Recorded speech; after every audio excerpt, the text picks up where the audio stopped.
Well, America, that was a hell of a convention.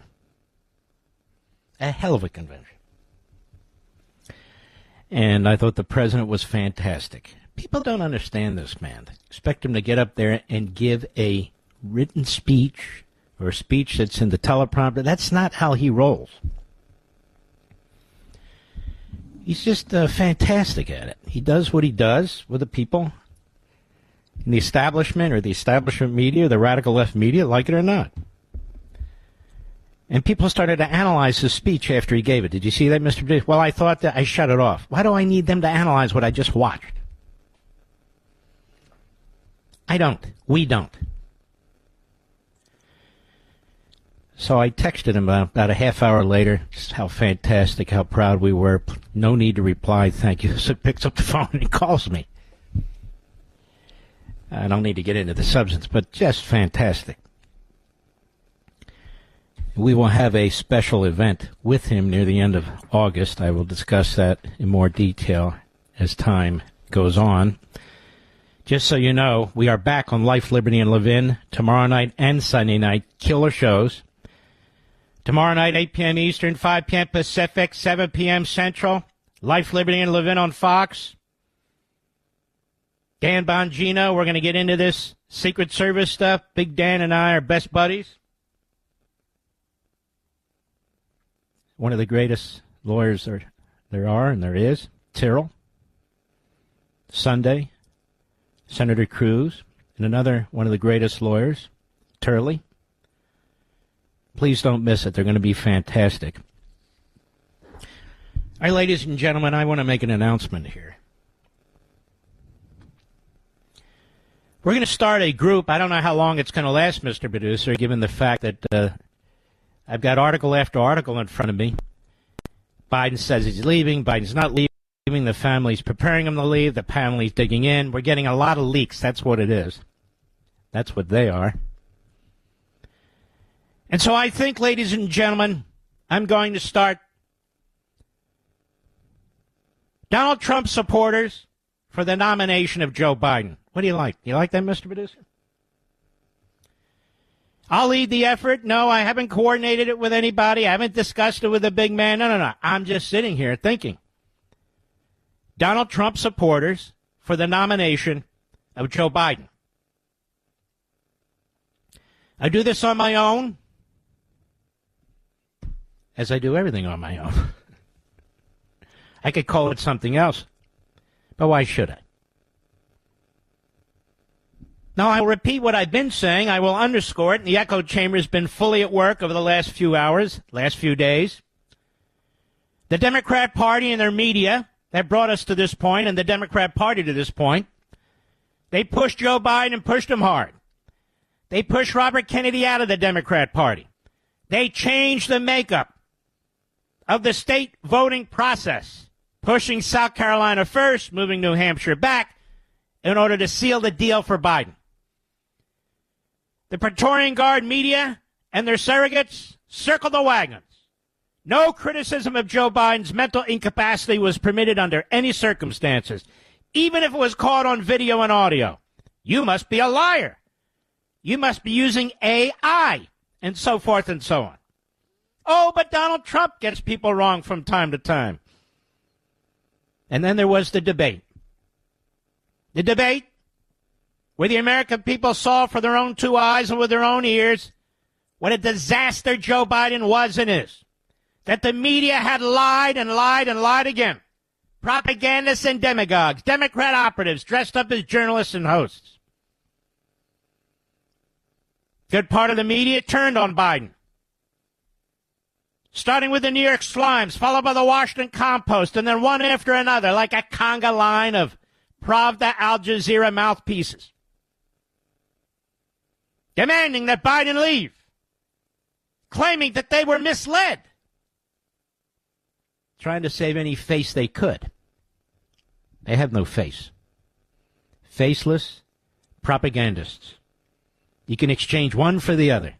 CNN and MSNBC, same thing. New York Times and Washington Post, same thing. All brainwashed leftists who push their propaganda into the homes of the American people through radio and television. 14 million people cast their votes over a period of months. Millions and millions of dollars were contributed to get Joe Biden the nomination. Activists knocking on doors, putting signs in their yards. Billionaires ponying up left and right. And now they're back at it. A mini primary. Mini primary, America. Now, how many of you are going to get the vote in this mini primary? How many of you Democrats are going to get the vote in the mini primary? Not one. Not one. Mini primary? They mean in Chicago, Illinois, as they're gathered in a building, smoke-filled, but not with cigar smoke, no doubt with marijuana smoke, vaping smoke. They're going to pick a replacement for Biden. That's the game plan. That's the Obama, Schumer, Pelosi game plan. Old Soviet Union style. Modern Venezuela style. Communist Cuba style. Xi style. You get it. Totalitarians. Suddenly, as I've said now for almost a month, right, Mr. Producer, since the debate, however long ago that was, a coup. A Democrat Party coup within the Democrat Party. This is what happens in communist-like parties. They're always kind of knocking off one over the other, replacing them, pushing them aside. Joe Biden's resisting. Jill Biden's resisting. Hunter Biden's resisting. What will they do? What will they do? These individuals, they are parasites of government. What will they do? Government for half a century. They've made their tens of millions by selling their offices, by using their names. What will they do? Is Joe in or Joe out? We don't know. The media are taking sides. There are leaks right in front of me here. NBC News, such as it is. Biden family starts discussing his possible exit plan for the 2024 race. Oh, my goodness. Right scoop. Citing the usual news sources. Team Biden is furious at pressure campaign, says they want Biden out. They'll have to push him out. Axios. Biden faces Capitol Hill barrage ahead of critical weekend. DNYU's. Vice President Kamala Harris to speak with major Democratic donors. She's behind the coup, certainly part of it. Washington, let's see here. Bear with me. Axios, I'm going to win again, Biden tells doubters ahead of the ABC interview. Biden campaign admits slippage, but says he will absolutely remain in the race. My goodness. Politico. Biden inner circle shifts moment to moment as defections grow. Politico. Dems to Biden. Time's up. Get out. The Hill. Biden decision on future expected in coming days, and Harris is considered heir apparent.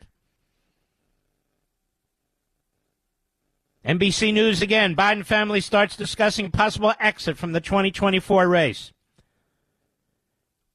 Really? USA Today. AOC says many Democrats who want Biden to drop out don't want Harris on the ticket either. Oh, my goodness. Oh, my goodness. There's chaos in paradise. You're watching a Communist Party-like battle taking place within an American Marxist party. Who shall topple whom? You're looking at a power struggle. A power struggle. The Stalinists versus the Leninists. Or whatever you wish. Oh, yes. In the shadows, the sabers are out. There's Pelosi with her sharpened teeth and her claws all ready. There's Obama, smooth and slick. Says one thing to one group, another thing to another group, but in the end, he hates Biden. Hillary Clinton, we haven't heard from Hillary Clinton in many days, have we, ladies and gentlemen? No. No, we haven't heard from Ms. Dossier. We haven't heard from, I didn't have classified documents. Oh, let me tell you something. She's up to her eyeballs in this. Way up in her eyeballs in this. There's Schumer. Hey, what's best for me? He's davening. What's best for me? Chuck Schumer, what's best for me? Oh, yeah. This is all going on in the shadows. And so I feel, ladies and gentlemen, for the good of the nation and for the good of the Democrat Party, the vast silent majority that is observing this, that observing the American Marxist Party, the Democrat Party, the civil war that's taking place in that party, and their Pravda, Al Jazeera media, that's taking sides as well. And the oligarchs, the big dark money billionaire Democrats, some withholding money, some spending money, that we should speak up for the 14 million disenfranchised Democrats who are deceived by the Pravda, Al Jazeera, American media, who were deceived by Nancy Pelosi and her ilk, who were deceived. Those 14 million voted knowing full well that their candidate, Joe Biden, had dementia. The only way you wouldn't know that he had dementia is if you have dementia yourself, Mr. Producer, wouldn't you say? But they voted for him. They saw what we saw. They heard what we heard. They see he set the Middle East on fire. They see his weakness in Afghanistan was a provocation to our enemies, especially Russia. They see it. They see the border wide open and the millions and millions of illegal aliens, gang members, fentanyl, all the rest coming across the border. They see it. That's their man, Biden. They voted for him anyway. They see that Mr. Democracy hates the Constitution and the Supreme Court and separation of powers. They see he rules by executive fiat. They heard what he said. His effort to dehumanize Donald Trump and dehumanize tens of millions of patriotic Americans. MAGA, make America great again. Oh, that's so awful. They see his domestic militia in the streets, the river to the sea crowd, the Hitler Youth. When there is Hitler Youth, you call them Hitler Youth. When they call for the extermination of the Jews, they're not the Mahatma Gandhi Youth. They saw the burning of the American flag and the pulling down the American flag and replacing it with the Palestinian flag. They heard from the Hamas wing of the Democrat Party, AOC, Omar, Tlaib, and the rest. And they voted for Biden anyway. These 14 million people voted for Biden, knowing everything about Biden. His senility, his lies, his poisonous propaganda, his anti-American policies, and they voted for him anyway. And now the very party that promoted all of this, the very media that promoted all of this, seeks to disenfranchise 14 million voters. With a mini primary. Oh, and you 14 million voters? Yes, you're not invited. A mini primary? Look how they talk. They talk like Marxists. Oh, it's a mini primary. There's no primary. No primary. It's a dictate.